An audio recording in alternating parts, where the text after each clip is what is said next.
नमस्कार, इस खास पेशकश में आपका स्वागत है। मैं हूं रश्मि श्रीवास्तव आपके साथ। बिहार विधानसभा में पक्ष विपक्ष में जोर आजमाइश जारी है। विपक्ष नए मुद्दों के साथ सदन में प्रदर्शन कर रहा है और सरकार को घेरने की कोशिश कर रहा है। सप्ताह के पहले दिन किन मुद्दों पर सदन में हंगामा और सत्ता पक्ष ने क्या जवाब दिया वो हम दिखाएंगे और साथ ही देखेंगे झारखंड विधानसभा का बजट सत्र कब से है और कब पेश होगा राज्य का बजट। इसके अलावा खबर होगी कटिहार में भीषण अग्निकांड से हुए नुकसान और उससे उठते सवाल की। अगले आधे घंटे तक बने रहिए हमारे साथ और पहले खबर बिहार विधानसभा के हंगामेदार सत्र की। पटना के कारगिल चौक पर एलजेपी रामविलास के कार्यकर्ताओं का प्रदर्शन आरजेडी और तेजस्वी यादव के खिलाफ है। ये नाराजगी है बिहार के बड़े दलित नेता और पूर्व केंद्रीय मंत्री रामविलास पासवान पर एक टिप्पणी को लेकर। दरअसल आरजेडी विधायक कुमार सर्वजीत ने विधानसभा में चर्चा के दौरान रामविलास पासवान को बेचारा कह दिया था। एलजेपीआर नेताओं ने इसे रामविलास पासवान का अपमान बताया और इसी मुद्दे पर एक बार फिर विधानसभा में हंगामा हुआ। सदन में एलजेपीआर विधायकों ने आरजेडी के खिलाफ नारेबाजी शुरू कर दी और तेजस्वी यादव से माफी की मांग की। बाद में कुमार सर्वजीत को इस पर सफाई देनी पड़ी। ये आरजेडी वाले लोग किनकी संस्कृति क्या रही है महोदय बताने की आवश्यकता नहीं है। ये जंगल राज की उपज है। ये गिरगिट की तरह रंग बदलने वाले लोग हैं महोदय। अभी कल ये बेचारे कर रहे थे, आज मूर्ति की मांग करते हैं। ये प्रायश्चित करने वाले लोग नहीं है। देखिए इस सदन में खूबसूरती, मुख्यमंत्री हमारे पूरे कैबिनेट के साथ रहते हैं। इनका नेता प्रतिपक्ष पता नहीं है। नेता प्रतिपक्ष जो है ये गंदे लोग हैं। कोई महापुरुष व्यक्ति धरती पे नहीं रहते हैं तो हम लोग उनको कहते हैं कि अगर बेचारे ये होते तो आज हम लोग को ये दिन नहीं देखना पड़ता।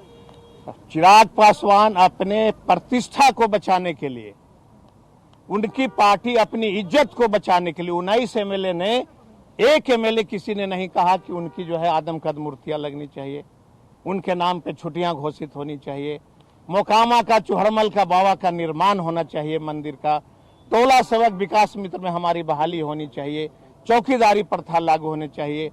एक अधिकारी पासवान जाति का नहीं है जो बिहार में कोई सिटी एसपी है।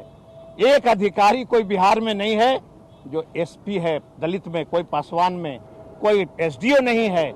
अगर ये सब मांग रखना दलित विरोधी है तो मुझे ये स्वीकार है।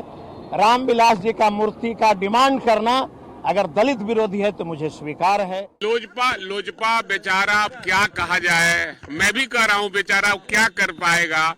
ये लोग जो उधर से आती है खबर उसी को लेकर उड़ने का काम करते हैं।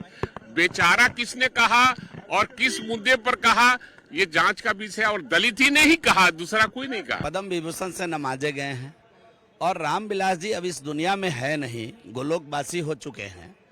और रामविलास जी का जो भास्ट अनुभव है, 6 देश के प्रधानमंत्री जी के साथ काम करने का अनुभव रहा है।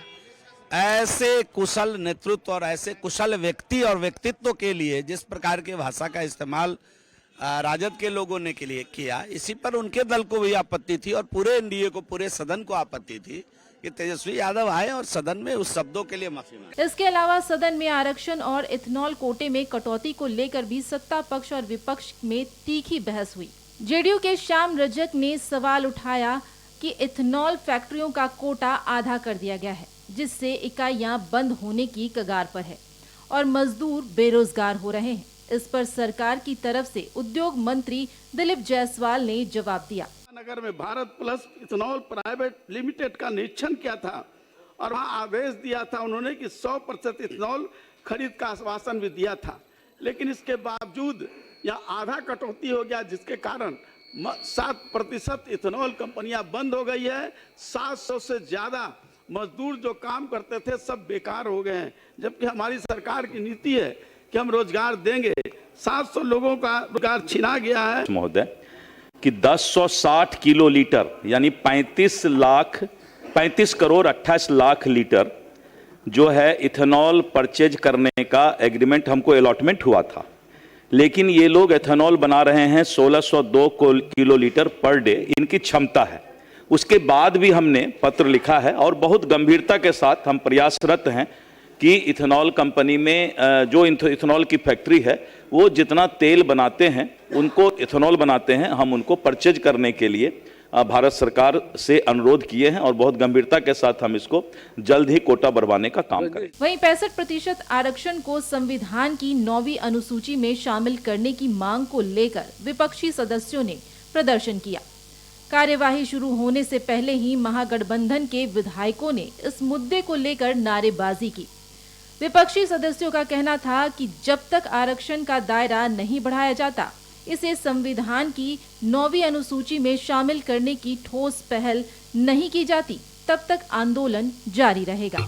आरजेडी के सदस्यों ने फ्लैक्स लेकर 85% आरक्षण देने की मांग की है। सरकारी नौकरी में, सरकारी शैक्षणिक संस्थानों में नौकरी और दाखिलों में 85% आरक्षण सुनिश्चित करने की मांग की है और इसी को लेकर विधानसभा के पोर्टिको में इस वक्त आरजेडी के विधायक और पूर्व मंत्री प्रोटेस्ट कर रहे हैं। 85% आरक्षण देना होगा, SC, ST, OBC का हक खाना बंद करो, जाति जनगणना के अनुसार आरक्षण दो, इसकी मांग को लेकर इस वक्त प्रोटेस्ट हो रहा है। और जो पूर्व मंत्री है प्रोफेसर चंद्रशेखर, भाई वीरेंद्र, सुरेंद्र राम, राहुल शर्मा, कुमार सर्वजीत, बोगो सिंह और करिश्मा कुमारी, ये सभी आरजेडी के विधायक हैं और ये आरजेडी के पूर्व मंत्री भी है जो प्रोटेस्ट कर रहे हैं।